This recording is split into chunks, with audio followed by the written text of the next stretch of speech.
जिनकी अकाल मृत्यु या एक्सीडेंट में मृत्यु होती है, क्या उनकी आत्मा को शांति प्रदान होती है या नहीं? क्या वो ऊर्ध्वगामी को प्राप्त होंगे? अब जैसे बड़े बड़े संतों के भी एक्सीडेंट में मृत्यु हुई है। ये बक्सर के एक मामाजी नाम के बहुत बड़े संत थे, तो जा रहे थे कथा करने, बरसाने पहले दर्शन किए श्री जी के, सामने से एक ट्रक ने ऐसी तो बस राधा पधार गए।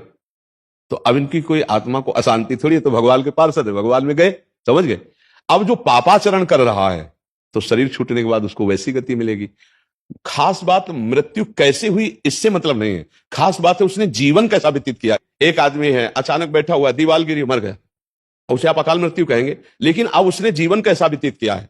अगर जीवन भजन में व्यतीत किया तो भगवान को प्राप्त होगा, और जीवन गंदा व्यतीत किया है तो उसके गंदे आचरणों के कारण उसका जीवन का परिणाम। केवल मृत्यु की घटना से कोई उन्नति या उन्नति का विषय नहीं होता, उसके पूरे जीवन से तारतम्य जोड़ा जाता है। मृत्यु की घटना तो पहले से निश्चित हो चुकी होती है, हम जिसे अकाल मृत्यु कहते हैं वो भी निश्चित हो चुकी होती है।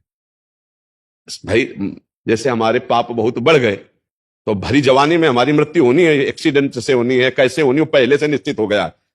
पूरा काल व्यतीत होकर के बुढ़ापे में मृत्यु होती तो बाल, अब जवानी में मर गया तो उसे अकाल मृत्यु कहेंगे। अब उतने में उसने क्या आचरण किया है, अगर वो सतधर्म किया, माता पिता की सेवा की, भजन किया और फिर मृत्यु हो जाती तो उसका कल्याण हो जाएगा। और उसने पापाचरण किए, मनमानी धर्म विरुद्ध आचरण किए, तो चाहे वो गंगा में मरे वो नरक ही जाएगा, उसकी दुर्गति ही होगी। बात समझे?